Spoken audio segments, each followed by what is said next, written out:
परंतु साहेब परेशान होते. बीजेपीच्या जाचाला काही प्रमाणात साहेब हे होते, नाही असं नाही. पण ते जाणार होते काय नाही त्याच्याबद्दल मला अथॉन्टिक माहिती नाही. त्यामुळे आता 100% काय बोलणं माझ्यासारख्याला योग्य नाही. नाही, एक लक्षात ठेवा, कुठलीही गोष्ट दिवंगत व्यक्ती झाल्यानंतर आपण बोलणं योग्य नाही.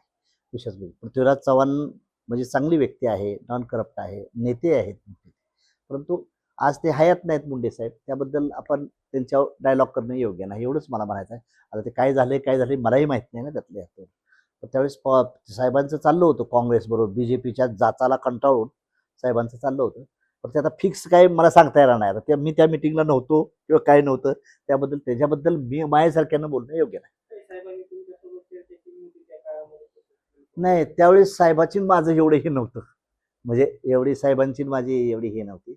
परंतु साहेब परेशान होते.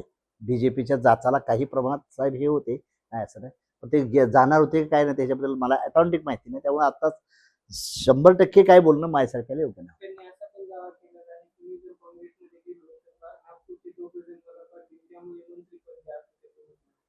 आता ते काय होतंय, जर तरची गोष्ट आहे आणि मी त्यात इन्व्हॉल्व नसल्यामुळे मला ह्याचं उत्तर देता येणार नाही. काय मुंडे साहेब तसं मला पितृतुल्य होते, मला त्यांनी मुलगाच मानला होता, मला त्यांच्यावर रिस्पेक्टच आहे.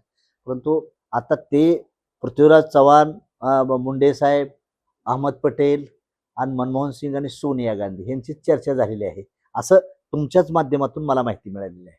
पण त्यावेळेस मला कळतं एवढं की महाजन साहेबांची नव्हतं, परंतु साहेबाचं बीजेपीवर नाराजी होत चालली होती, हे ते खरं आहे, त्यातलं म्हणजे तथ्य आहे, असं आहे.